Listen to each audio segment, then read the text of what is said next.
Kasi ganito, si Kristo din ay nagtatakwil. Hindi nyo ba alam yun mga kapatid? Conditional yung pag-ibig natin sa Diyos.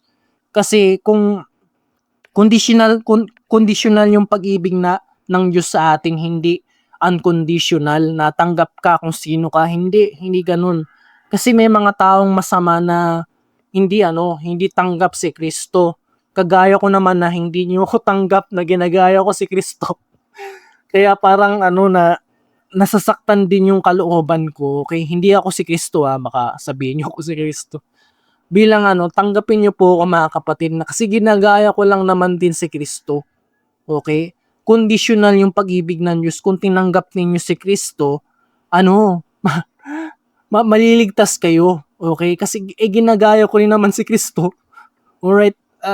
Paano yan mga kapatid, di nyo ako tanggap tapos tanggap nyo si Kristo? Gawa ko naman yung mga ginagawa ko, yung mga pagsasanay na mabuting budi, maging karapat dapat sa Diyos.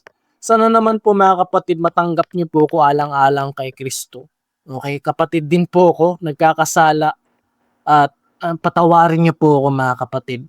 Ito yung talata na nagpapatunay na conditional ang pag-ibig ng Diyos, hindi unconditional.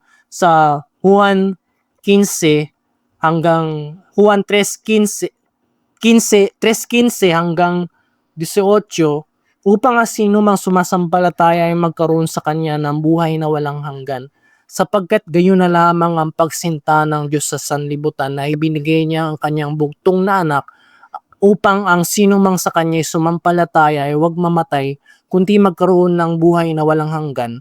Sapagkat hindi sinugo ng Diyos ang anak sa sanlibutan upang hatulan ang sanlibutan, kundi upang ang sanlibutan ay maligtas sa pamamagitan niya. Ang sumasampalataya sa kanya ay hindi hinahatulan. Ang hindi sumasampalataya ay hinatulan na, sapagkat hindi siya sumasampalataya sa pangalan ng bugtong na anak ng Diyos.